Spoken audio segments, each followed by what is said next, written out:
All right, ladies and gentlemen, automotive and podcast enthusiasts from all 4 or 5, 6. How many corners are there on this planet? 4 corners, Kevin. At least 4 corners. Of the planet.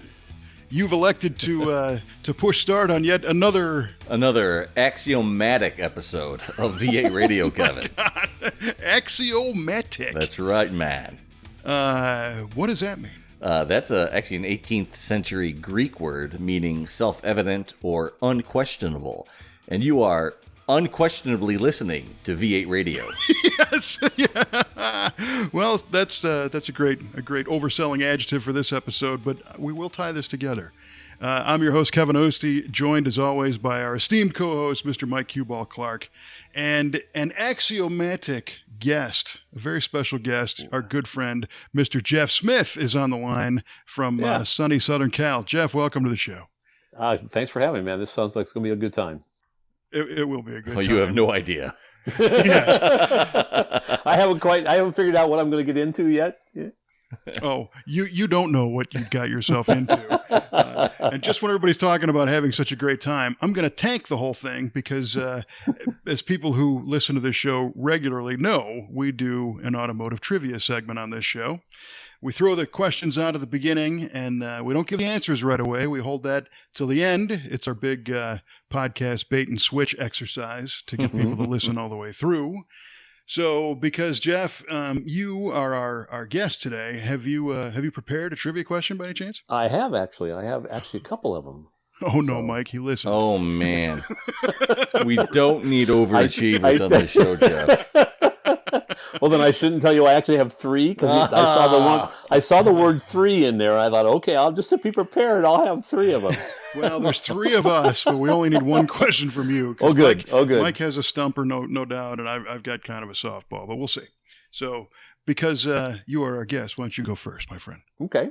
All right. Well, people who know me will tell you, or anybody Kevin, you know me, that I'm a small block Chevy guy. So, of course, it has to be a trivia question about a small block Chevy. Of course, so, it is. And it's a bit of a teaser. It's not really easy. So, the smallest production displacement small block Chevy ever produced. Because I am a generous person, I am going to allow Mike to go first. Mr. Generous, that's what we call him. That's what we call him. Okay, the smallest displacement Chevy small block ever produced. And this was in a production vehicle? In a production vehicle, yes. Okay. Would you like a hint before we get started? Absolutely, I'll take a hint. I have no shame. Okay. I actually have a couple of hints. The first one is the lowball one, which is it's not the 1955 265. Oh, brother. Mm-hmm. Yeah. See, that's where it got harder. Shoot. It is not the 265. Okay, correct. So I have a bar, so that's it's good. Smaller than that, Mike. Smaller than that. Smaller than that. Even I am smart enough to realize that one, and that's saying something. Okay, the smallest displacement Chevy small block, I'm gonna say was just about 5 cubic inches smaller, and it was a 260 cubic inch V8. Okay. Mm-hmm. Right. I will tell you that there was a 260 cubic inch small block Ford. Yes, but it was not. It was not the smallest small block Ford. That could be that's a next trivia week. question for the next podcast. Yeah. Thanks, Jeff. And much smaller, much smaller than 260 inches. Yeah. But that's that's when you have a Ford guest. Right. All right. Perfect. Well, is that your final answer, Mr. Q-Ball? Yeah, I'll make that my final wrong answer. Okay. Well, every once in a while, ever since we started to develop our technology here and be able to have guests, we find ourselves in a triangular situation because we can now have 2 different people agreeing on an answer. And I am also going to say that, yes, it's a 260. Ooh, wow. Okay. Yeah. And I will... The evidence for me comes from 2 places. One, I think I know the car, but the fun thing was when I was in high school, there was a math teacher who was a gearhead, right? So we always tried to bond with this guy and, Sure. and impress him. And Mm-hmm. one day I was trying to play Stump the Chump with the math teacher. Nice. And this is in 1986 or 7. Okay. In 88, I think. And I was able to lay down 10 sizes of small block Chevys that I memorized. Right. Cubic inch, and 260 was the bottom of the rung at that point. So that's the logic for me. I don't know if I'm right, but that's what I'm going with too, is 260. I have no logic. I just threw a number out there. Pretty good. You just knew it was less than 265. Right. Thank God for the. Well, that's exactly how I got through my probability and statistics class in college. Was just throw a number out there. Well, it's funny. You used probability and statistics to get through that class because you throw a number. It's possible that it could be right. Yep. That's It awesome. wasn't very good, but It probably isn't, but it probably could be. Right. Okay, Mr. Clark. Do you have a trivia question for us? I do. I packed a whopper in for you boys this time. All right. So, Kevin, it's just second nature to most people that we drive on the right side of the road. But how is it that we as Americans came to drive on the right side of the road? Where did that stem from? Wow. That stems from the. You sure you don't want to be a generous giver and let Jeff answer first? No, please go ahead because I don't have a clue. About to say that, Mike. It's how impolite of me to not offer to our gracious guest. So please pardon me, Mr. Smith, and take a whack. I have an idea. I don't know. The guy stood on the right side of a Roman chariot. I don't know. Stood on the right side of a Roman chariot. So in other words, he had to. I don't know. It's just this is like, I have no clue. I know the That's English probably drive on the other and side. statistically wrong, but who knows? but it's creative. It's It creative. is. Much so, yeah. Points for creativity. All right. Is that your final answer, Mr. Smith? Yeah, just because I don't have anything else. Okay. Yeah. I like the answer. I'm with you. Okay. Well, mine also comes from history, but not quite as far as the ancient Romans. Okay. But I have no idea either. But my mind is going to a pair of jousting knights on horses. Jousting. Really? And it seems like they occupy the jousting track, if you will, in the same orientation that we drive on. It seems like if you're going the one way, you're on the right side. You're going the other way, you're on the left. It's just kind of Interesting. Yeah. also creative, but 100% Very wrong. creative. Great probabilities in those answers. High probability of failure. I like it. The other thing that just popped into my head was, but I think doesn't a railroad engineer sit on the right hand side I think he does. of Out the window. like a steam engine on a steam engine? Not sure about diesel locomotives. Yeah. But Well, I only recently learned that who else uses that same traffic pattern are ants. Is that so? Yes. I was And not aware of this. Yeah, Really? so you learn something new every day, Mike. How about that? There was somebody actually did a study where they were trying to analyze if ants had a sense of direction or how they navigated because they go back and forth to a food target and bring it home to the nest. And what some crazy science person did is they suspected that they were counting steps. That ants can count. So they set out to prove this theory by gluing extensions on the ant legs. So their steps now went farther. And sure enough, the ants took the same pattern. It was just scaled up. But they also noted that the younger and faster ants travel on the outside of a stream of ants, and the older senior ones are protected in the middle. Oh, and wow. They drive on the right side of the road too. So. And that is your science lesson of the day, kids. There you go. Science and entomology all at the same time. that? Oh, right. It's axiomatic. All right. Got So that's my final answer is the Knights of Jousting Knights on a horse. Yeah, All right, yeah, cool. right. Cool. All right, Mr. Osty, what do you got for us?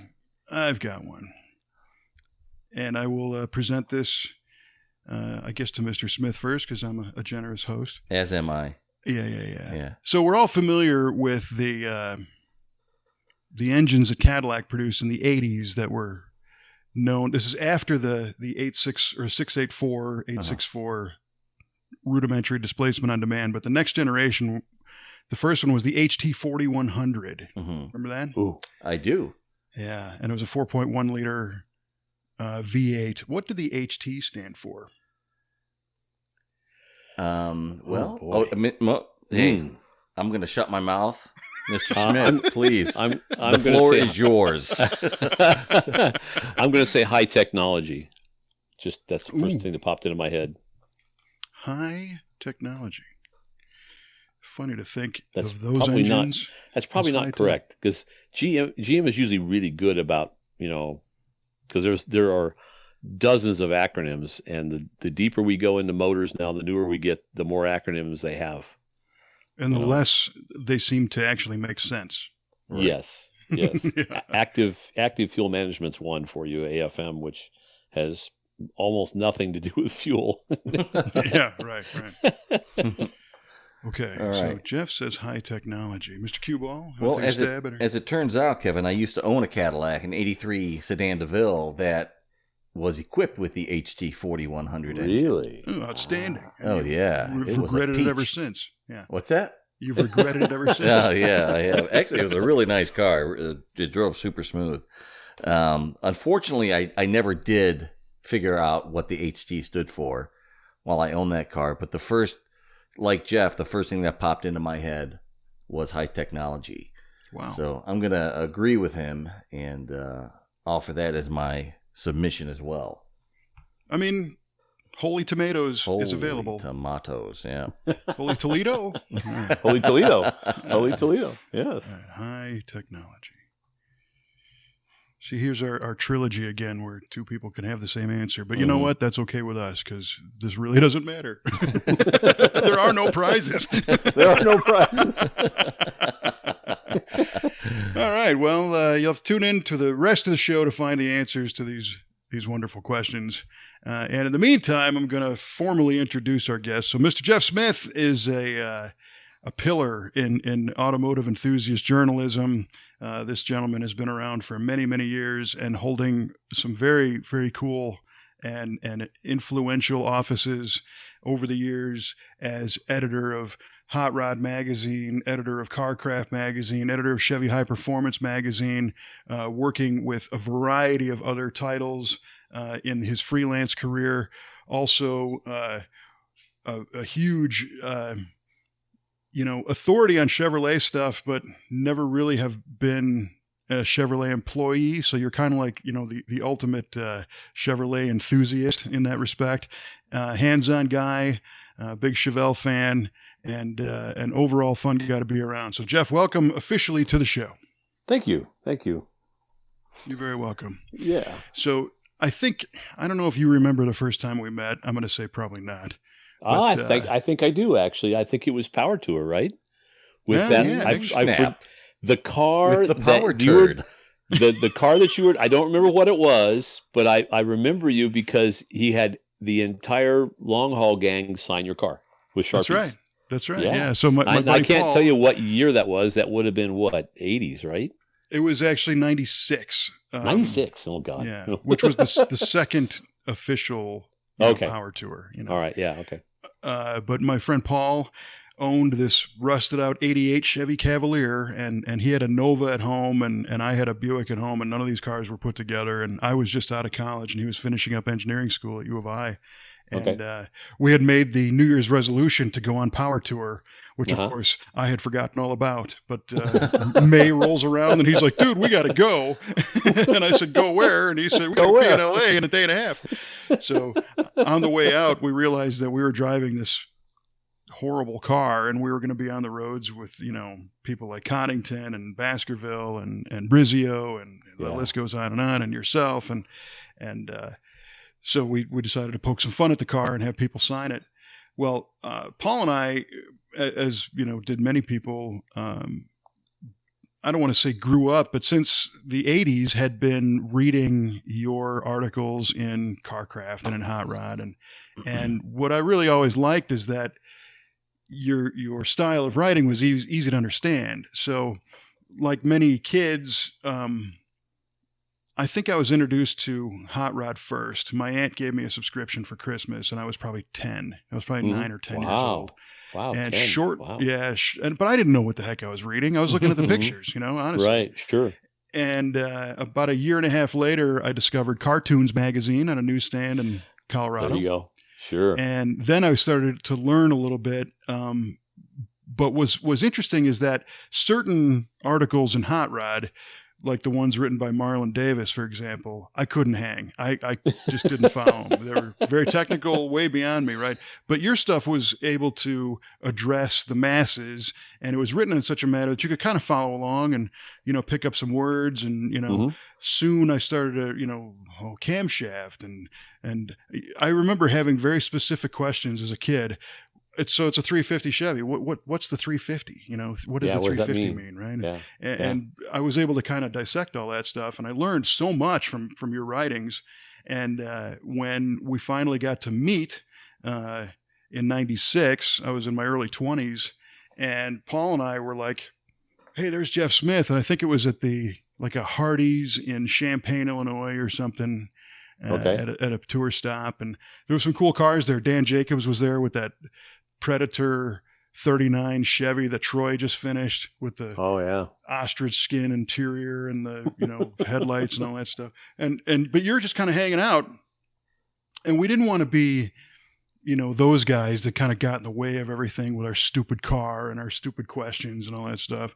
But I think you were finishing up some of the Mighty Mouse series, which was correct me if I'm wrong, but a fuel-injected, supercharged small block that was in your 65 Chevelle. Yeah, the 302, yeah. And so that was the second, it's the second power tour, because the first one, I was bored. We're just driving cross country. It was fun, but there was no challenge, It's like, so all the way back, all the way out and all the way back, I'm thinking, how can we turn this into a contest and make it interesting? And so I came up with my own and said, okay, let's build a motor that can make 550 horsepower and get 25 miles per gallon. And everybody told me I was crazy, but especially in a brick Chevelle. Yes, absolutely. And the short version of a very, very long, ugly story is we achieved that just barely, but we did. And it made 550. It was a 302 small block that we built with a bow tie block and good pieces. And we put on Kenny Duttweiler's dyno, and it would make 550, but it would shred the belt every time we did it. Oh boy! So we could only, it was like the Daffy Duck cartoon, right? It's a great trick. Yeah, but I can only do it once. That's it. Yeah, totally. And we literally, in a 10-mile radius of Kenny's shop, we cleaned out because we had a very specific belt length that we could run. That was it. And we cleaned every shop out of every belt that they had. We ended up eating about 15 belts, which were like $20 a piece. Oh my gosh! trying to tune this thing, sure. And because the lower crank pulley was too small, it was only a six rib belt. We were trying to run like 14 pounds of boost, and it was a old B trim Vortec. It was ancient stuff, and but it worked. And then we stuck the motor in the car, and literally by the time I got it running, I had 2 days to tune it, and then we left on power tour. So the whole way across country, I was driving by myself, and a friend of mine was behind me, and he says it took me like a couple hours to figure out you're only looking about 10% straight ahead, and the rest of the time you're looking to your right. And he says, I finally figured it out. And I'm laughing, and he goes, "You're on your laptop, aren't you?" I go, "Yeah, I'm doing this thing. I'm doing this thing the whole time." And so by the time we got to of course, when we got up to Denver, it's supposed to autocorrect. It should correct for density altitude, but it didn't. So I'm going to lean this out more, So then, of course, I had to put it back in when we got back down out of the mountains. That was a lot of fun. Yeah. So that was the 65. Yeah. Yep. And at that point, so you were accumulating all this driving experience with the car and everything. And Paul and I have been following the story of the engine build in the magazine. And standing there in the Hardee's, I think you spent an hour maybe an hour and a half with us, two knuckleheads from nowhere, just telling stories. And Paul had all these ideas of what he wanted to do with his Nova and picking your brain and everything. And we got in the car at the end of the night, and we're like, yeah, that guy's the real deal. It was exactly what you got from the magazine, and it was just such a cool experience to meet somebody that you'd never met before but knew already, and looked up to, and not have that experience go south, by a strange personality or not giving you the time of day. I mean, it was very cool. Right. And then a couple of years later, when I was able to, well, actually the end of the next year, I got my job at Hot Rod in ad sales. And I think you were on Chevy High Performance at that point, in end of 97. Yeah. You were just moving over there. And Ro McGonigal was editor of Hot Rod. And I didn't know how that structure worked or anything, but I remember walking down the hallways of Petersen Publishing, and we crossed paths, and I'm like, hi, my name's Kevin. I'm new here. And you're like, yeah, I remember you from Power Tour. And you just kind of walk on. And I was like, hey, right on. Oh, cool, man. Right on. Yeah, which turned into a pretty cool friendship. We got to do a lot of stuff together over the years. And somewhere I've got a picture of that I really got to get out and share with that Petersen alumni group. But it was one of the parties that we had at my place in Hermosa Beach. And you're in the picture, and Rob Canan and Wayne Cook, and just a whole bunch of people from that time period. It was a lot of fun. So we did have some good times. The other image that pops into my head is another Power Tour with your convertible stuck in the middle of the desert. Yes, that was a regular occurrence. Which Power Tour was that? There were many. Which desert? The only thing that's Wisconsin was my Red Galaxy, but it was broken down everywhere. Yeah, yeah. Because we finally rolled in wherever we were at in Phoenix, and we got there. It was all over. There was no food. There was no parking spaces. No nothing. By the time we rolled in that night, yeah. Yeah, that's when we did the rod bearings in that car. The short version of that story is that car hadn't been driven in years, and my dad kind of half restored it, and I kind of finished it off, and it was similar to your Chevelle. Note that I tried to make a parallel there. Yeah, right. Because it was like the day before was the first drive. Of course, your car had been far more sorted out than mine. Instead of 550 horsepower, it was about 200 horsepower. Yeah, and there was no laptop tuning going on. No, and I'm not sure the oil even got changed from the time my dad had wrecked it 5 years before. So I mean, it was really a shot in the dark. But going across the desert, I'm following Mike Shartzis, if you remember Mike, and Mike had a 96 Impala SS. And it's him and a couple of guys. And I said, look, we're late to get to the event, but do me a solid. My speedometer doesn't work. Let's try and keep this, 60, 65, because I don't know. This car's not sorted out. And he said, yeah, sure. Rolls up his windows, hits the AC, and does 110, across the desert. And I'm trying to keep up with him. And I had never driven this convertible in the desert. So you don't have any relative sense of speed because it's windy and everything. And we're just it's 40. So it's, wide open desert until I pass a semi truck and I hear my bearings echoing off the side of the semi trailer for real.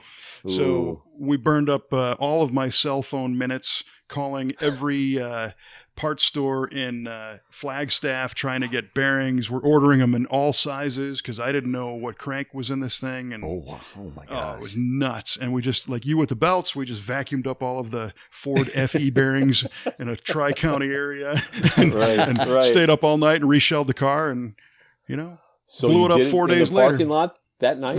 We did it in a guy's house, actually. Wow. We all met in a parking lot, and this guy offered up his garage, and we went to his garage, and it wasn't even me. Another guy I never met starts fishing bearings and dropped the oil pan and made it happen. And a couple days later, that's the engine that ended up failing, which is how I met my wife. So, Power Tour is a magical and dangerous thing. Yes. I'll tell you, that is the epitome of hot rodding, going through all that. That's amazing stuff. Oh, yeah. That's just great. I mean, at the time, I'm sure it was stressful and nerve-wracking and terrifying. But looking back, it's got to have been an amazing time in your life. It really was. And Jeff, I think Cole Quinnell also had the same mindset that you did, where some people were starting to plan cars for Power Tour. And they're like, well, we're going to go cross country, so we need cruise and AC and tilt wheel. And you got that impression that well, this is kind of boring with all that stuff. Let's do something Right. a little outrageous. And Cole built that 57 with The 57. Mhm. yeah, and I don't even remember how big that engine was. Yeah, 540, something like that, I think. Yeah. Yeah, The pavement pounder. yeah, right, Mm. right. The pavement pounder. That was We kind had, of a under different, your. we had a different name for it. Remember, this is a family show, Jeff. No. It's family friendly, but I won't beat Cole up. He's a good guy. So. Cole is a good guy. That's really funny. So I think because if you don't love your friends, you don't you take them to task. If you don't love them, then you don't do that. But if you love them, then yeah, you beat them up. This is true. This is true. So yesterday, as a matter of fact, Joe Sebregandio, another old Petersen alum, he hosts a podcast on that's carried on Facebook every Tuesday called the Aftermarket Insider, and it's more of an inside business thing of this industry. But his guest was Doug Evans, and it was like, here's a guy that I worked for him. He was the guy that I resigned to when I left that company, and we had some interesting friction over the years, which turned into today we're all solid. But he was pointing out some interesting stuff about the print world that I had forgotten, namely how inefficient the magazine world is from the standpoint of the goal is to send 10 copies of your magazine out to a store, and if they sell 3 or 4 of them, you win. Oh, and yeah. You throw the rest away. Yep. Oh, we lived and died back in the 80s in the really the best days of the magazine in terms of circulation. Yeah. If you could sell, because we did occasionally, I don't remember now which ones. There's one in particular, the hot rod cover with CadZZilla. That was a home run. If you could sell 50%, you were an absolute hero, and you lived and died by those numbers. And I could tell you some great John Diana stories, but about how he tried to, to intimidate me, but to motivate me, I should say. Right. Right. It was, but his job really was motivation through intimidation, which worked with some people. It didn't work with me, but it was a fun time. But yeah, if you had 30,000 copies out there, and if you could sell 15, well, actually at that time we were probably selling 250,000 on the newsstand, something like that. I don't remember the specific numbers. I do know that we pushed it up over 1 million circulation at Hot Rod when I was there. Yeah. Wow. Yeah. The only thing they laughed at me when I said that's my goal. I never said that I would make it. That was my goal. and it wasn't real. I had a fantastic staff, an absolutely wonderful staff, and the company would support the magazine with a budget, and that allowed us to do things like that CadZZilla shoot, which was just enormously expensive. And the bill came in for that shoot. Randy Lorenzen shot the cover and all the inside artwork on it, and we had all 3 of the guys from ZZ Top in the photograph, and so we had to rent a studio because the Petersen studio wasn't big enough. We couldn't get CadZZilla into the studio, and B, it had to be a studio with 3 separate sort of waiting rooms, one for each of the guys. And they had to be out. This was just like if they were going to go play a gig, so they had to have it set up. I saw the contract; it was insane. You had to pay them to be there. Yeah, well, I don't really remember. Billy Gibbons, no. The other 2, I think, at least we had to pay to get them there. I don't think we necessarily had to pay them. It was contractual at some point, but that bill came in before the numbers came back on the cover. And if you want, I can tell you kind of an insider story on how that cover almost didn't happen. Well, it's funny you mentioned that because once again, I remember the day that issue landed in my hands, and we're talking, late. It's 1989, right? 89. Yeah. September, October, somewhere around there, I think.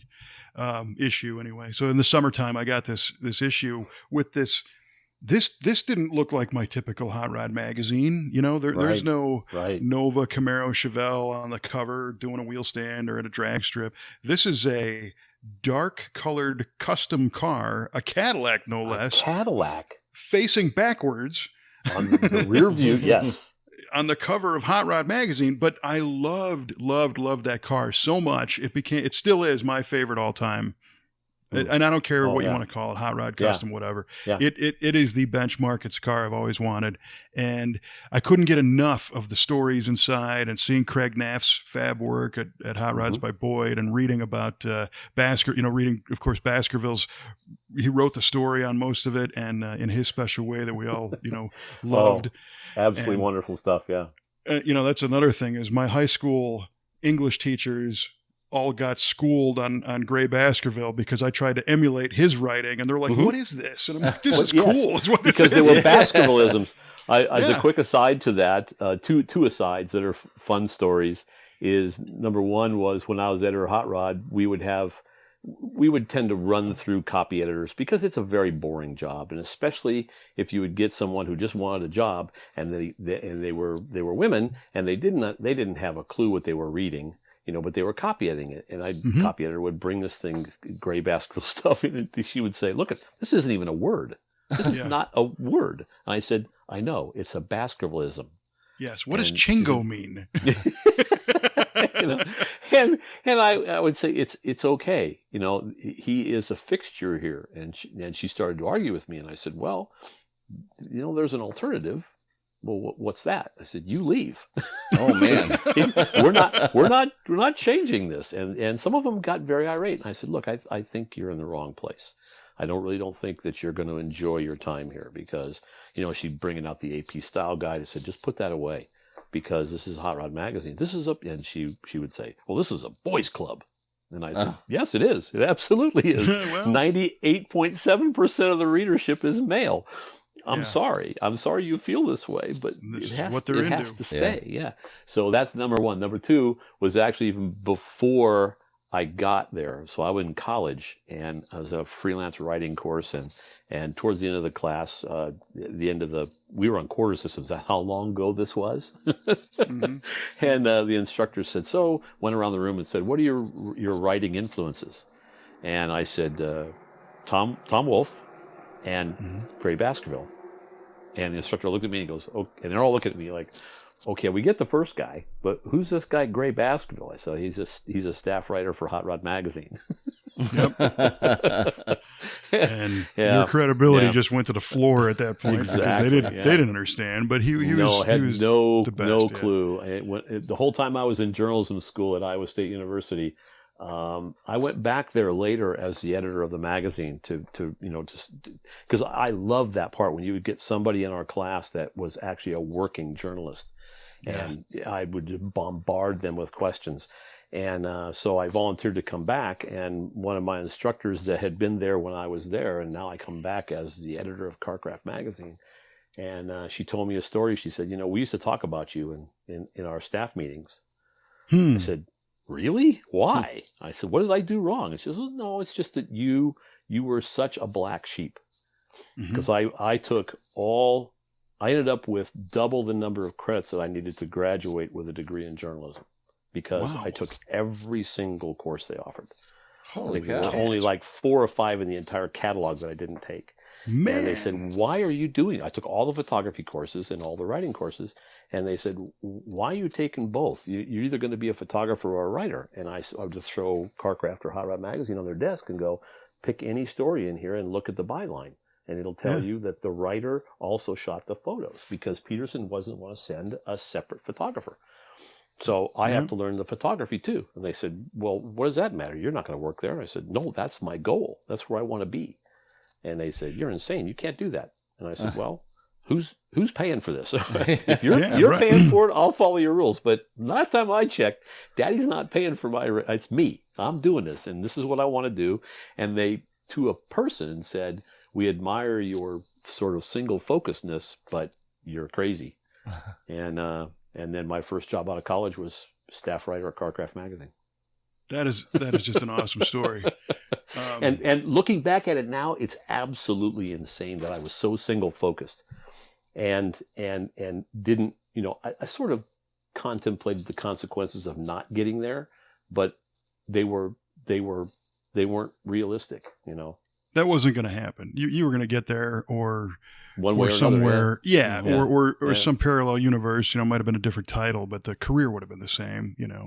So it's interesting that you've always been such a fixture at the magazines. I never knew that was the goal from a young age. Because I guess all of us who worked there, you don't just end up in a car magazine. I mean, I guess you got to kind of want to be there from the start, and that was definitely the truth too. So yeah, and it really started for me much earlier than that. I started working for my grandfather in a gas station in the wonderful town of Boone, Iowa, when I was 10 years old, and so it because my grandfather ran the station, I had sort of favored nation status, so I didn't have to necessarily work all the time. I could sit around.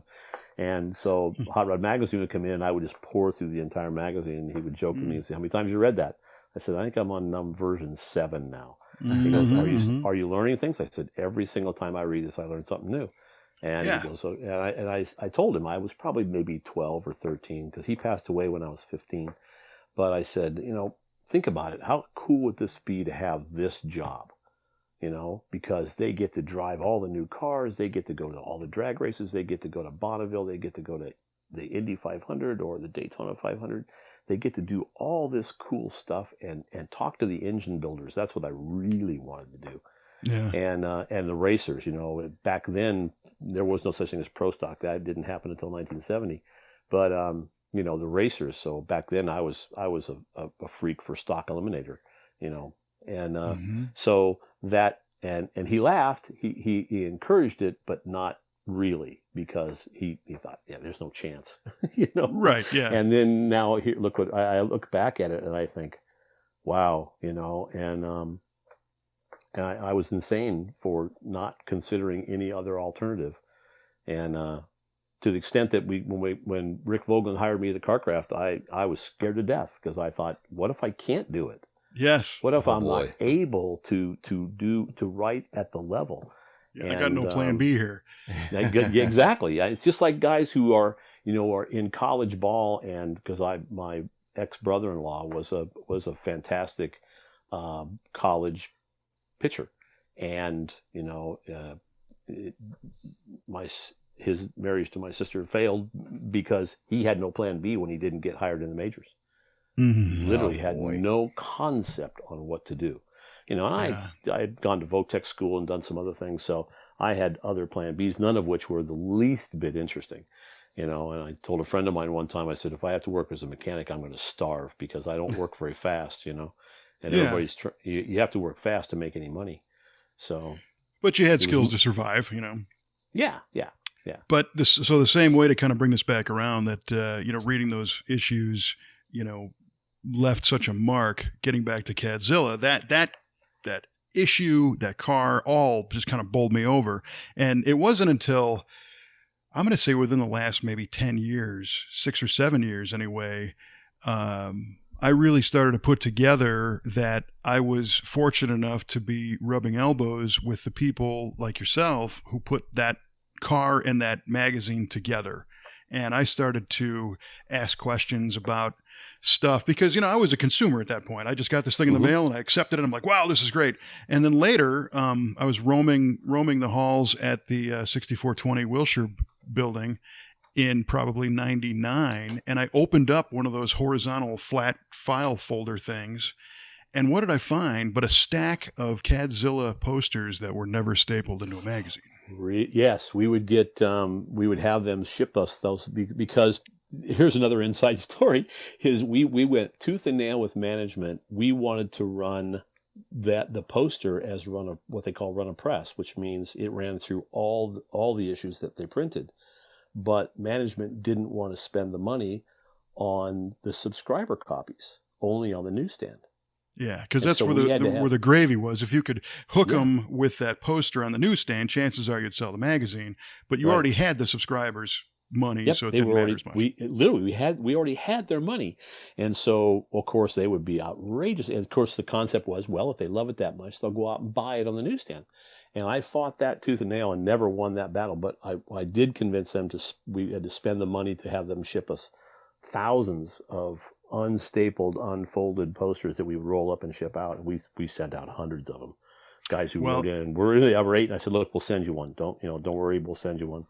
I've got one for you, so if you don't have one. Cool. Yeah, I don't have one. Yeah, well, you know what? Randy didn't either. And all those images and everything's all gone. It's, it because that car was so iconic that those images they should have been put under, armed guard and now they're all gone, except the stuff that Randy saved. Randy saved some stuff of his own, which was smart because that's the only stuff that still exists. Yeah. Okay. Yeah. So let's talk about that issue and that photo shoot and this story, because we're going to kind of kick it off. I'm actually working on a much bigger piece to communicate with all of those people who that are still around that worked on the car. Cool. Randy has agreed to tell some of his stories of orchestrating those photo shoots. Of course, yourself. I got a feeler out to Craig Naff, who did the metal work on the car. I haven't heard back from him yet. And Carson Lev, who at the time headed up the Mattel Legends to Life merchandising and the 124th version and all that stuff. And if we're lucky, we get Reverend Billy G himself, but we'll see. I'm not gonna... Oh, that would be great. Yeah. It would. Yeah. And also our buddy Chris Vopat, who worked at Petersen in ad sales, but now does weekend tours at the Petersen Museum and is the guy showing that car to people in the basement every weekend. Oh, cool. So he's had more alone time with that car than anybody I know. Wow. So that's where it is now. Okay. That's where it is, in the basement. Yeah. So if you go do that vault tour, they call it, you can go check it out. So yeah. Anyway, tell us that story because it's a great one. So the battle was tough. So as you pointed out, it was actually a very, very dark plum. It looked black when you photographed it. It looked black, and so Randy did a spectacular job of shooting the car. And so we put this cover together, and there was some battles internally, on the staff. This is what we think, blah blah. But the most interesting angle of the car was the rear. So as you pointed out, went upstairs to a management, and I walked. This is the only cover meeting ever that I ever was involved with as editor Hot Rod, where there were like 15 people in the room, and the president of the company, not Mr. Petersen, but the president of the company, Fred Waingro, and the way it always worked, it was a rectangular table, and the editorial people sat on one side, and the circulation people, and it was like an us and them mentality, sat on the other side of the table. It wasn't even like the negotiations in Paris during Vietnam where it had to be a round table. It wasn't even that. And oddly, this is the only time this ever happened, Lee Kelly was there. And Lee Kelly at the time was, I believe, the editor of Motor Trend. Yes, I think. Pretty sure. So he had been the editor of Hot Rod before me. Actually, three editors. Maybe he was the publisher by this time. Probably the publisher. For some reason, he was there. There's no reason for him to be there, but he was there. So, and circulation is absolutely crucifying me. It's a black car. It's the back of a Cadillac. It's a custom. It's like, it's a dark cover, blah, blah, blah, blah, blah, blah, blah. And the circulation directors, Nigel Heaton, would look at Fred Waingro and say, Fred, this is going to destroy this magazine. Oh, man. Because he was a drama queen, and it was the only way he felt like he had to get across. This was single-handedly going to chop the head off a Hot Rod magazine, and literally he's almost threatening me, right, to the point where to my right was Harry Hibbler, was my publisher, and much to the chagrin of all the other publishers I've ever worked for, Harry is my favorite. Harry was a wonderful guy. Harry Hibbler, they used to call him Hand Grenade Harry because he used to drive any kind of top fuel possible. They blew up in his face all the time. He was never killed. He ran San Fernando Drag Strip for a while. He was the true Renaissance man. He could do anything. And he was my publisher and was always had my back. John Diana, no, never had my back. And so they're literally threatening me, and I started to come up out of my seat, and Harry's sitting to my right, and he puts his left hand on my knee and said, don't do it. Sit down. So we go back and forth and back and forth and back and forth. And I went in there, saying to myself, if it comes to this, I'll put my job on the line because, this is too important. And they'll want to put some red Camaro on the cover, and which is okay, but it's not CadZZilla. So we go back and forth and back, and it's an impasse. Their circulation is not backing down. They do not want this cover, and editorial is not backing down. Much to their usually editorial backs down, and we didn't. And John Diana, by the way, is not saying anything, plus or minus. He's just sitting there watching to see which way the wind is going to blow, right? Eventually. And so this goes on for, I don't know, it seemed like a half a day, but it was probably 20 or 30 minutes, and we're not getting anywhere. And they, of course, at any time the president could say, look, just do what circulation tells you, right? And I would have to do it. Otherwise I'm insubordinate. And, that was the chain of command. I mean, circulation had power over editorial because they were more responsible with directing sales on the newsstand. They were directly responsible for the numbers. Yeah. And so Fred Waingro says, this was the most intelligent thing I ever saw him do. He said, Lee, you're down there and he was sitting on the circulation side. And he says, Lee, you haven't really said anything, I'd like to get your input. You've been the editor of Hot Rod and you're the publisher of Motor Trend. I'd like your opinion. And Lee looked at everybody at the table and said, I think you ought to let that thing run. I think it'll work just fine. Nice. And then as soon as he said that, John Diana goes, Fred, I agree. Because he saw the winds change, and that's when he jumped on board. And so did he support me? Yes. Up until that point, did he? No. So he saw that credible minds prevailed. Yes. So then just to top this whole thing off, and I can't prove this, that it's probably somewhere buried in some video vault somewhere. I was home after the book went on sale, which was probably maybe 30 days later or something like that. And I come home and I'm channel flipping. And do you remember MTV? And they used to have a thing called MTV News. And it was, I think the guy's name was Kurt Loder. And he stood there with a revolving earth thing behind him, right? Yes. Over his right shoulder. And it was a dark studio, and he just would read you the news. And I'm channel flipping, and I'm an MTV sort of fan, because this was early on in its debut. And so I watched it for a couple minutes, and always says, and by the way, and he grabs the cover of Hot Rod magazine, holds it up and goes, the ZZ Top boys have their car on the cover of Hot Rod magazine. And I'm screaming bloody murder, trying to get to the VCR in time to throw a tape in to try and get it recorded.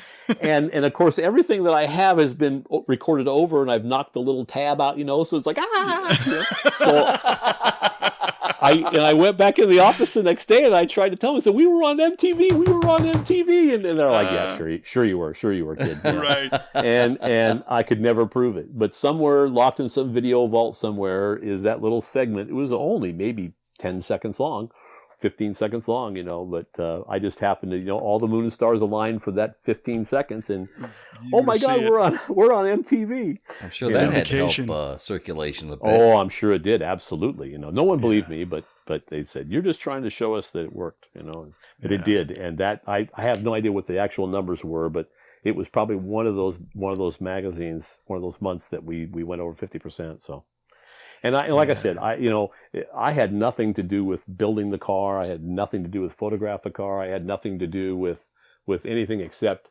being the editor, while this thing was going on. So, Well, yeah, but at the same time, to set the context, this is obviously long before the internet, and there weren't that many other, car magazines to choose from at the time. But what you were doing is you were the editorial commander of this magazine that was the flagship for these type of cars, And of course it was going to be in Hot Rod. It's a pinnacle car, and it belonged in the pinnacle magazine of the genre. Yep. And it didn't belong in some black and white newsprint,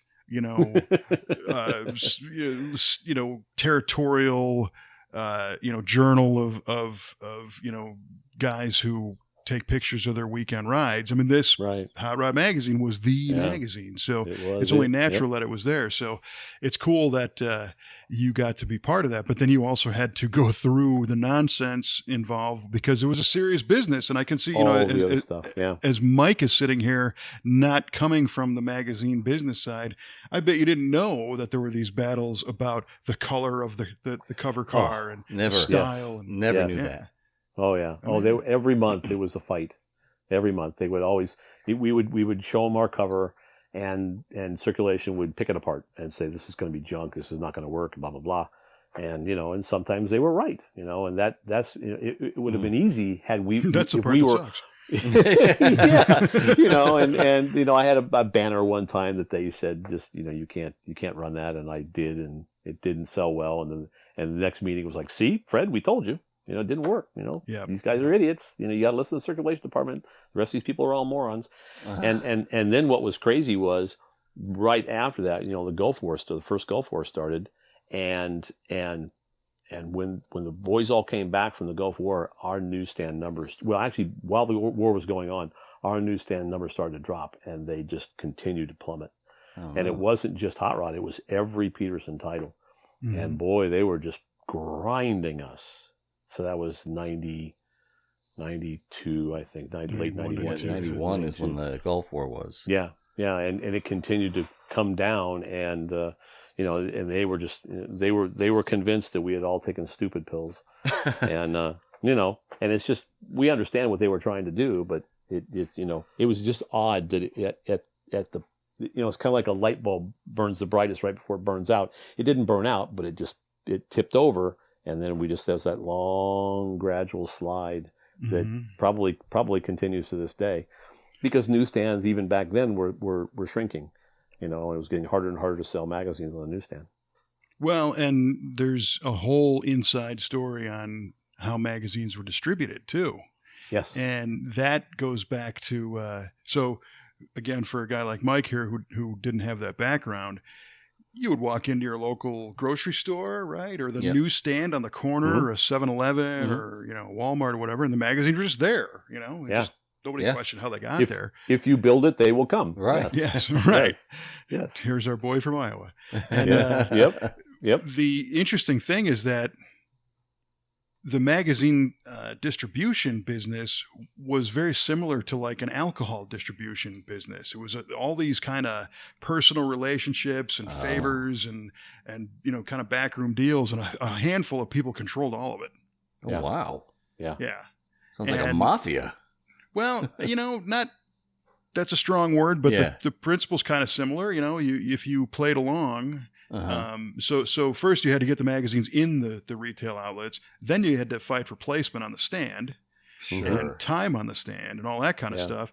So that was always a battle, but that's something that Petersen had figured out. Bob Petersen understood and knew how to work that system, so his magazines were everywhere.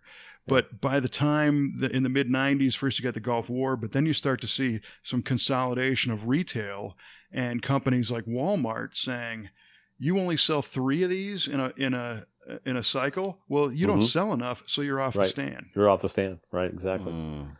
And next thing you know, all these great magazines are starting to not only they're trying to play catch up because of the climate of the world with the war happening and all the rest of it, but they can't catch up because their newsstand placements are diminishing. Yeah. And then after that, then we start to see the influx of the electronic media. And that's really what got the magazines, the printed books. Yeah. Yeah. So, the other thing that you were starting to tell us about on the CadZZilla story is the poster. So give us a little bit of insight on, from an editor standpoint, how does that story physically come together? Because as a reader, you open it up and you go, look, pictures, look, words, look, car, awesome. Yeah. Oh, depending on the vehicle, so like there was a studio that we would shoot oftentimes, and it was very difficult to get in and out of. And, we kept complaining about it all the time. And it was literally an old Howard Hughes soundstage from the 40s. And it was next door to the 84-90 building, and it was on this really steep driveway coming off of Sunset Boulevard. And it was really hard to get cars in and out of there. And so that's where it started was like studio shots, which was also kind of fun. You mentioned Coddington, so I forget the name of the car, but it was that yellow street rod that looked like an Easter egg. Yeah, the first Illuminator, I think. The Illuminator, yes. Illuminator, and I remember in a staff meeting one time we're talking about how should we shoot this, and Baskerville said something about, well, it looks like it belongs on the moon, and I just looked at him and went, let's do that. He goes, what do you mean? I said, let's put it on the moon in the studio. And he looked at me like, you serious? I go, yeah, let's, because I had this a very kind of fun relationship with, because we were in Hollywood, there were all these prop houses blocks away from our office. And literally I could just walk in there. The guy knew me. I would walk in there and say, this is what I need. He would hand it to me. I'd sign a piece of paper and I'd walk out with it. So we walked out of there with a complete NASA spacesuit. Oh, wow. And then we had the Petersen photographers, and they loved me because kind of a behind the scenes thing. And I figured this out looking at my budgets.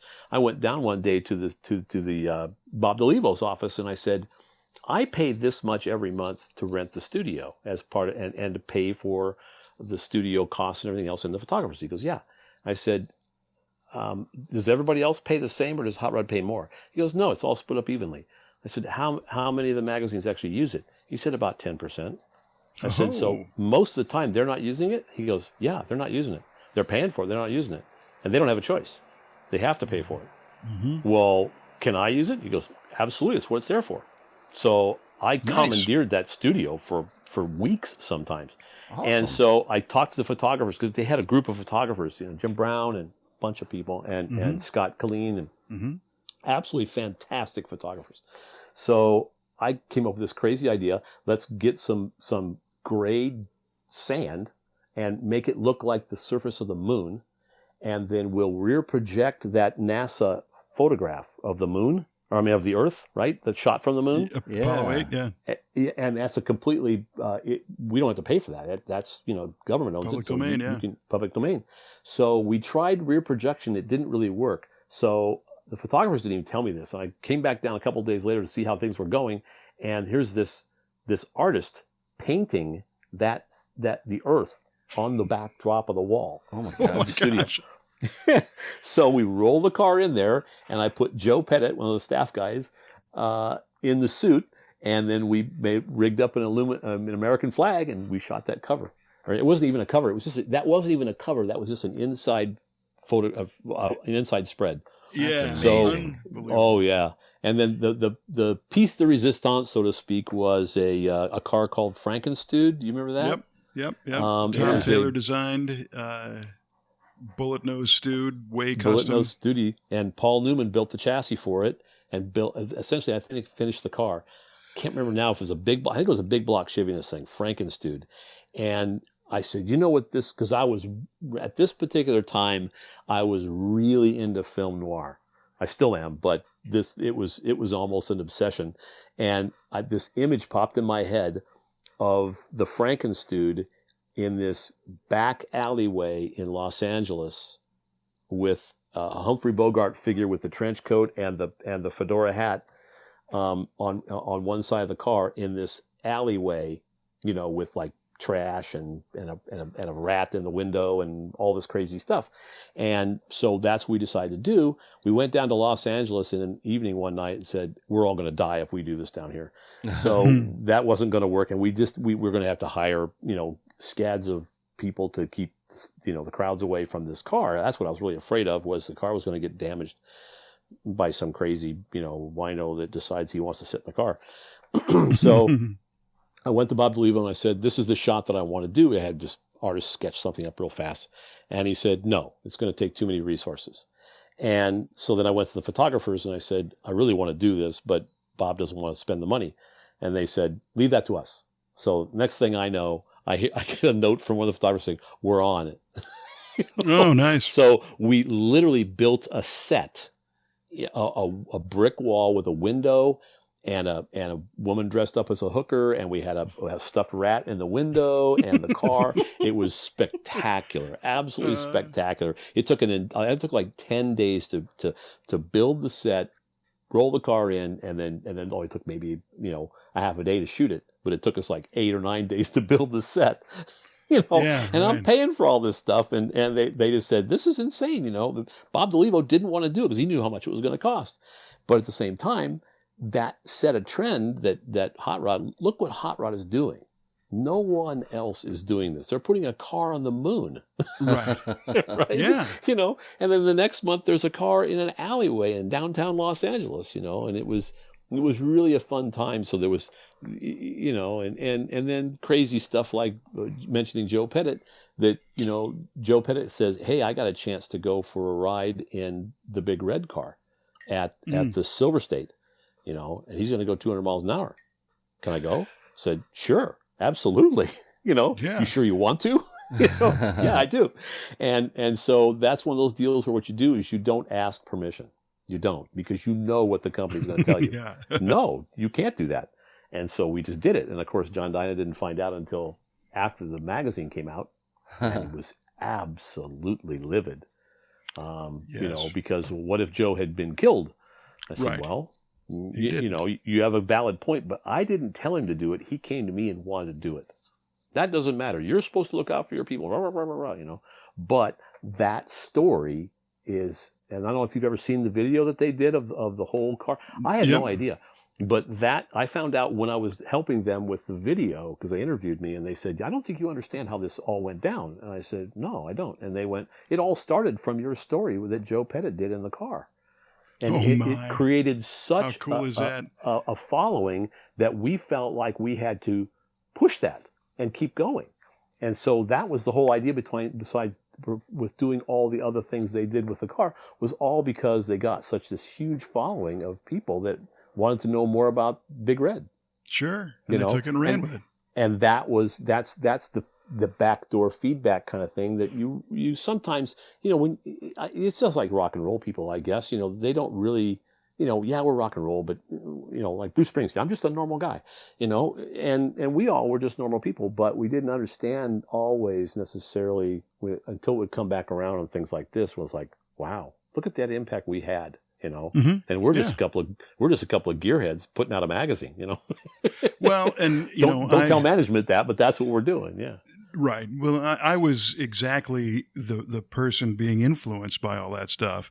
And you guys pulled it off in such a way that, like I said, we were just consumers. We would just open this up and go, oh, wow, and never think about what went into that. Yeah. But you guys, and the names that you list off between, Randy and Colleen and the photography staff. So you have some insanely creative people. You got yourself who, into film noir and is looking to add new and exciting and fun ways to shoot these things with a team that can pull it off.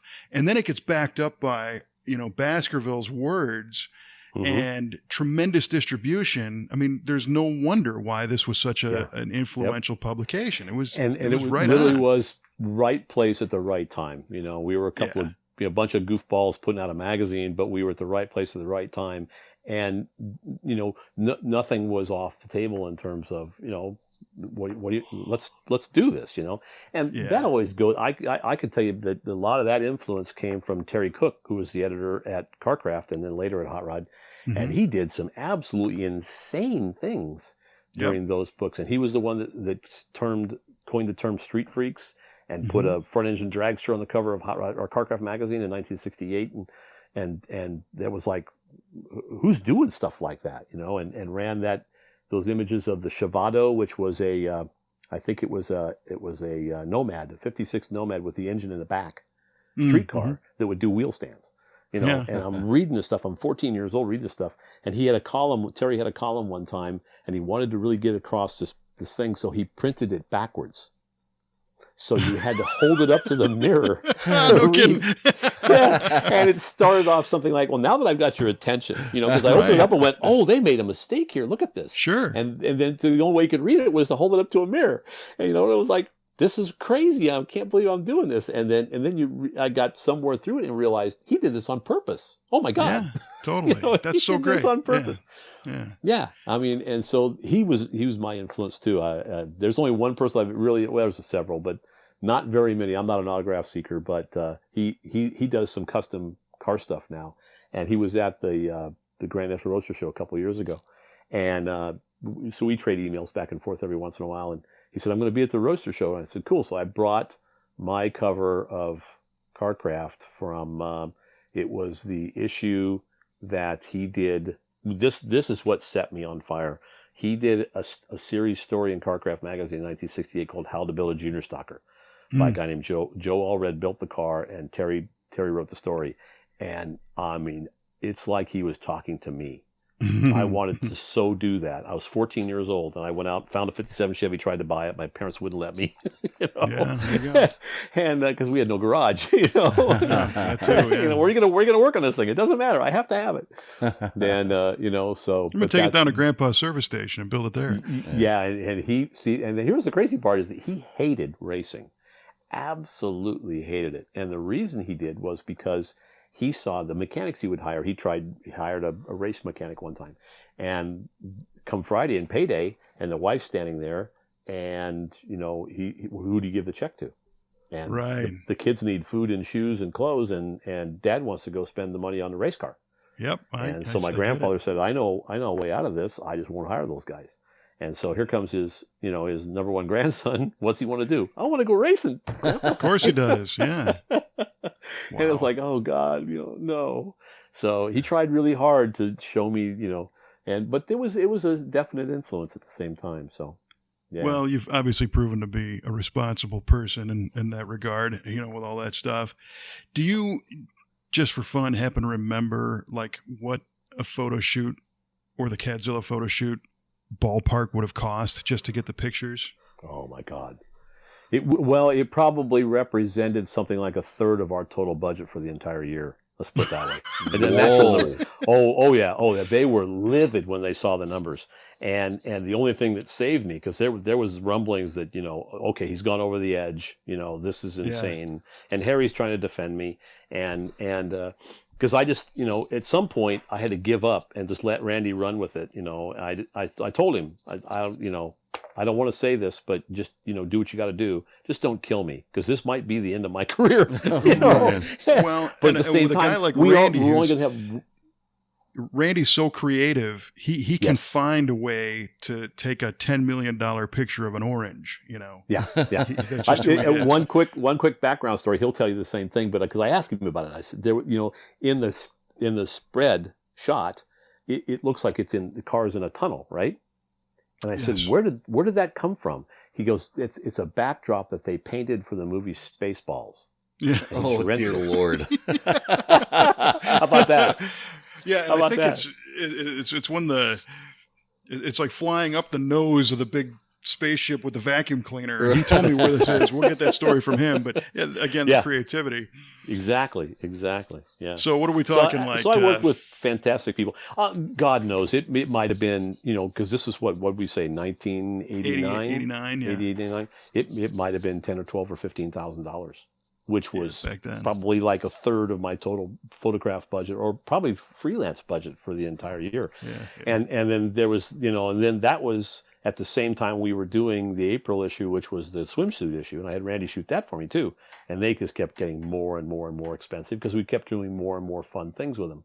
Yep. You can just put a girl in front of a car, but let's do something fun. So like one year we did, we set up a scene for Jan and Dean's, the Crash song, where Dead Man's Jag and the Dead Man's Curve. So we got a Corvette, and then a girl, and then got the permission to get the the lyrics and put the lyrics in the song. It was enormously time consuming and difficult and expensive. Yeah. So it's funny you touch on that, because I remember the dawn of the swimsuit issue at Hot Rod, and pretty soon all the magazines had them, and the idea obviously came from Sports Illustrated at that time. Mm-hmm. Exactly. And the first one, I think on the cover it said the first and in question mark last. Yes. And that was actually not me. That was Pat Ganal. Yeah. And it was the literally like less than a year tenure as editor at Hot Rod Magazine. Yeah. and that, I'm kind of telling the stories out of school here a little bit, but he wanted to do this as a parody of Sports Illustrated, Right. and we was only going to do it once. And they said, no, don't do that. And no, I think, swimsuits and hot rods, it'll work. And he was absolutely right. It would work. And they said, no, you can't do that. And he went ahead and did it anyway. And he was proven to be 100% correct.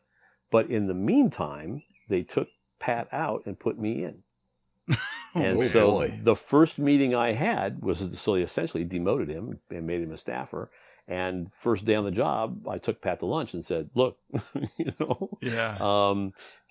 I need you here because you're a street rod guy. I'm not a street rod guy. Oh, you should have seen the letters that Hot Rod got for months afterwards. He's a Chevelle guy. Oh my God, the hot rods are done in Hot Rod magazine. It's like, no, I mean, I'm not an idiot. Come on. So I told him, look, I need you here. I want you here, and we're still friends today.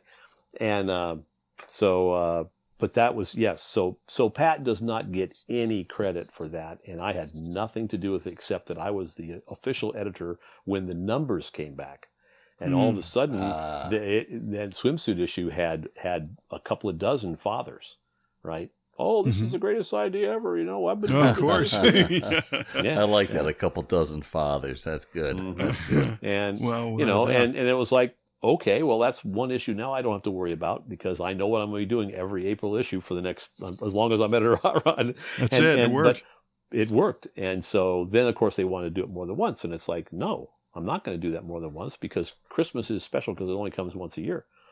Swimsuit issue for Sports Illustrated is probably a massive home run, but they only do it one time a year because they're smart enough to have figured it out. I had that fight many, many times. You do this 3 times a year. It's like, no, absolutely not going to do that. I think what was, so cool about that is, again, tipping the hat to Randy, is he shot the first one and he put in all those cool elements beyond just the girl in the car. Just the girl in the car. Exactly. Every photo had a theme. The girl was wearing a swimsuit that was the same color as the car with the same stripe detail. And one, I remember some of those images. In fact, I still have the calendar that they did. Really? It was a little cardboard stapled calendar. Right. Yeah. Yep. And one of the images that comes to mind was, it was a fox-bodied Mustang, maybe a McLaren ASC car. Okay, and with big fender flares. Yep, it was yellow with it was sponsored by Escort radar detectors, and the model is wearing the yellow bikini next to it. I remember and she's that. holding an impact gun, and it wasn't silly it was out of context, obviously, because she's not on the pit crew. But it was serious enough of an image to go, wow, this all works. It worked. And it's not disrespectful to the girl, to the car, to anything. It was just very good. tasteful. Yeah. And the ironically, go ahead. No, that Randy met his wife shooting models for Hot Rod. Stevie. Exactly. Yeah. Stevie was one of the models that he was working with. And he's still married to her today. Yep.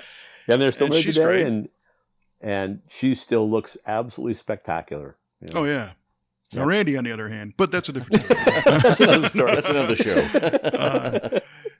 One of the other things that you had pointed out and it just dawned on me today is that I don't know if it was the first one or the second one that you called out the lyrics to the Hot Rod songs in the photograph, and you landed on the Springsteen song where he mentions the Fuelie 396. Yeah, yep, exactly. And then got letters because there is no Fuelie 396, of course. Right, exactly. Yep. Racing in the street, yeah. Racing in the street. Too cool. Yep. Well, Jeff, this has been a pretty awesome experience to recap a lot of this stuff, and these some of our special guest episodes, as Mikey is learning, are really just satisfying some indulgences of my own. Oh, for sure. Well, if you ever want to do another one, we can fill an hour or two with Scott Sullivan stories on the road with the Cheese Whiz 55. Yes, well, that's another one, and there's so many of those stories that were not in the magazine. Yeah, stories that were not in the magazine. That's a good one. Or the stories behind the story that was in the magazine. Right. Yeah. And Mike, we actually, unfortunately, we pitched them on the idea of coming back 20 years or 30 years later and doing it, but they weren't interested. So They weren't. You know, I'm sure Scott was down with it. Oh, Scott was like, he was his idea. He says, "Here, Yeah, pitch these on them. This would be a fun story." I said, "Oh yeah, it would be, especially Because he when still you got get the them to pay car. for the trip." Yeah, right. Still You has know, a car, and it's every bit as nice as it was in 1988. Yep. That car was so innovative. That's a great idea. I think I can see Mike's pencil over there. He's writing that down as a follow-up episode because it would be really killer. Because we have lots of on the road stories. You know, one quick one. We got bored, so like we see hitchhikers every once in a while. So it's like, Scott, okay, we'll stop and ask the guy 3 questions, and if he can answer these questions, he gets to ride with us. And of course, it's kind of like our show. Yeah, right. Yeah, 3 questions. And they were impossibly difficult. You know, kind of like in what was it, Monty Python? You know, the troll. Yes. What's your favorite color? Blue. Ah. Right. No, red. Ah. Mm-hmm. Yeah. Spell chrysanthemum. Right. Oh, that's awesome. Yeah, we'll have to set that up. That's a great idea. Because Scott's also great to talk to and hang with. And, he is. Yeah, if we could get the 2 of us together, totally. It might run on for hours. Yeah, well, that's good. Because he's got a very unique sense of humor. Yeah. Yes, for certain. Great way to put that. But at this point, I know our listeners are just salivating to get the answers to our trivia questions. You know, they've been forced to sit through all this other nonsense. Right. So, Jeff, you went first. How about revealing the correct answers and see if Mike or I got even close? Okay, so this is the middle of the fuel crisis, and General Motors has all but killed the V8s, but not yet. So in a desperate attempt to generate fuel mileage, they built a 262 cubic inch small block Chevy. So close. Only 1975 to 76. I should have written down the born stroke numbers. Now, if I could have given you an absolutely impossible one, which would be, and I did this for a story for CarCraft, I think, which was you took because this was I think like a little tiny bore and a halfway decent length stroke. Well, then you could take a very short stroke crank, like from a 283, and then put it in an impossibly tiny bore, and I think the motor ends up coming down something like 229 inches. Oh my gosh! And then run it to with production $15,000. Parts. Yeah, it'd be stupid. Why would you do it? Because as soon as I came up with that, it's like I should build that. That would be fun. I thought, no, it wouldn't be. It'd be a waste. Right. It would make no power. Not everything. Dotweiler built a very small displacement motor for the Streamliner, for the the Bonneville car. Yeah. For a class run that was. And the joke was it was a huge bore, like probably 425. I think the stroke was like 2,750, something like that, 2,680. And the joke was the pistons don't really go up and down; they just vibrate. Yes. But spin this thing to the moon, right? Yep. Yeah. With a big turbo and tons of power. I was fortunate enough to be at Bonneville last year, unfortunately, during the rainstorm and didn't get to see any racing, but spent some time with Dotweiler and Steve Watt and Rashke and George Poteet and those guys, and it's an awesome experience. Going to try and make it out there again this year if they don't COVID it down. We'll see. Mm-hmm. So Mike and I both lose because what did we say, 260? 260. Yeah. And I knew about the 262. But, all right, well, that sucks. All right, Mike, you're very up. obscure little motor, yeah. Yeah, hey, well. Yeah, right on. All right, so I asked you guys, how did it become that Americans drive on the right side of the road? Yeah. And Jeff said it's because you stood on the right side of the Roman chariot. Well, that makes complete sense. Which probably isn't true. I think they stand in the middle, actually. But well, And Kevin said jousting knights on horses. Both terrific answers. However, the correct answer is it stems back from when America was first colonized by the British, and the driving They drove on the right, no. Well, they drove on the left. No, I know. And the colonies did, but after the Revolutionary War and after America won their independence, they wanted to break away from their former colonial past, and they started adopting driving on the right side of the road. Just as an act of rebellion. Yeah, and in fact, in 1792 was the first legislation that adopted that said that you will drive on the right side of the road, and that was for the Pennsylvania Turnpike. Wow. And in 1804, New York became the first state to adopt right-hand travel on all public highways. And this was horse-drawn. Yeah, totally. Yeah. How about that? Yeah, That's really cool. It is. And is there any place left not in the to my rest of the knowledge. world that drives the way we do? I don't think so. Any place in the U.S.? No, in the rest of the world. In the rest of the world. Yeah. Well, most Somewhere countries, I think wasn't there 36% drive on the left. Oh, Most so that would countries make- drive on the right side of the road. Wow. Something else I didn't know. Yeah, there we go. And look at that. Kudos to having the follow-up answer right there. How about Boom. that? Yeah. Okay, Jeff, we're both losers there. You're winners in my book, fellas. I'm shocked. I'm Yeah, shocked. me too. All right, so I had the hardest question, which was what does the HT stand for in the infamous Cadillac HT 4100 engine? And Jeff just blurted out high technology, just kind of, here you go. Mike, of course, is smart enough to follow Jeff's lead and said, sure, high technology it is. This guy's pretty smart. And congratulations, gentlemen, you're both correct. Oh, Really? how about that? Nicely Really? done, Jeff. Wow. It that is was not Holy Toledo.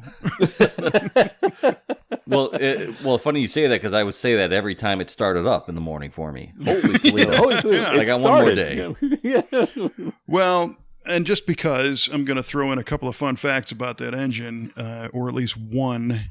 And Mike, I don't know if you experienced this in your Cadillac, but every parameter of the engine performance could be displayed on the electronic climate control panel while the car was being driven.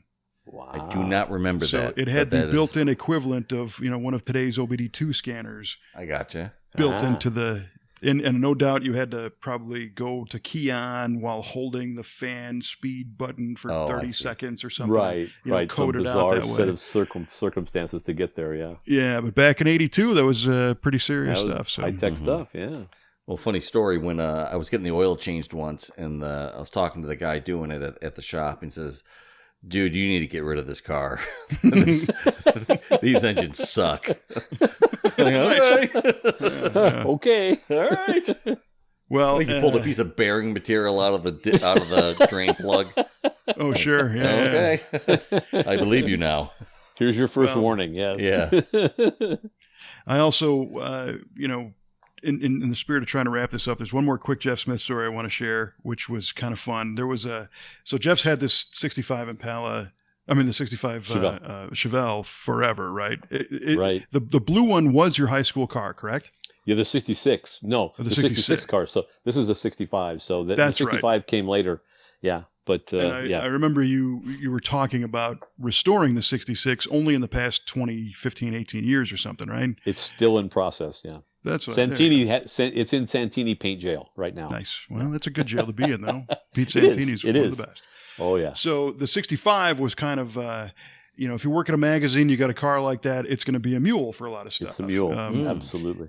And I never forget, but again, before I worked there, I was just a regular guy reading the magazine. There was a story that came out about if you've got fiberglass bumpers on your muscle car or whatever, and you want them to appear chrome, you can hire a very talented airbrush artist to airbrush the reflections and the shadows and all that stuff and make your glass bumpers appear chrome. Something you see fairly often today, fake trim and all that stuff. Sure. But you never really saw it, back then. Who did you have airbrush that? Do you remember? Steve Stanford. It was Stanford. Yeah. Awesome. It was Steve Stanford. So the front bumper on the 65 was fiberglass painted to look like a steel bumper.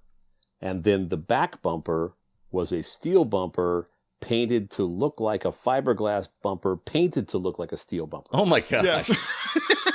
It's like Inception in here, man. It was crazy. So Steve Stanford, one of my hot rod heroes. I love that guy to the end of the earth. Yes. He's such a great person and a brilliant, brilliant artist.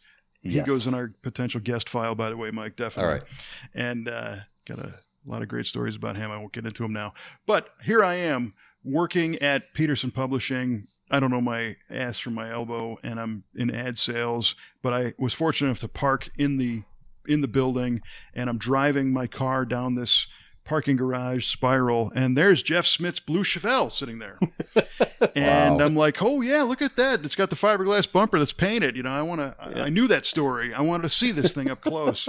And I walk up to it and I'm like, this thing's steel. It's steel. What gives, man? Have I been duped all these years? Yeah, it was great. So I asked Jeff. He's like, "Oh yeah, the front one's glass, the back one's steel, but we had to finish the story, so Steve painted it." You know, blah blah blah. Yeah. And Too and it cool. was funny because people would do that all the time. They would walk up and go clunk, clunk, and then they would get this really puzzled look on their face, like, "Wait a minute, that's steel." Right. Oh.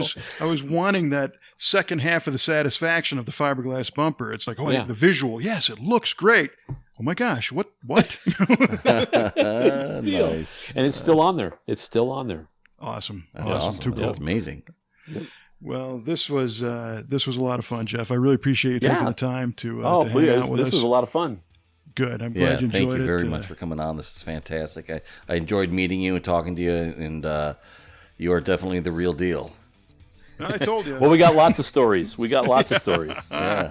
Yeah, well, we'll definitely have you back if you'll do us the honor. Sure, And, absolutely.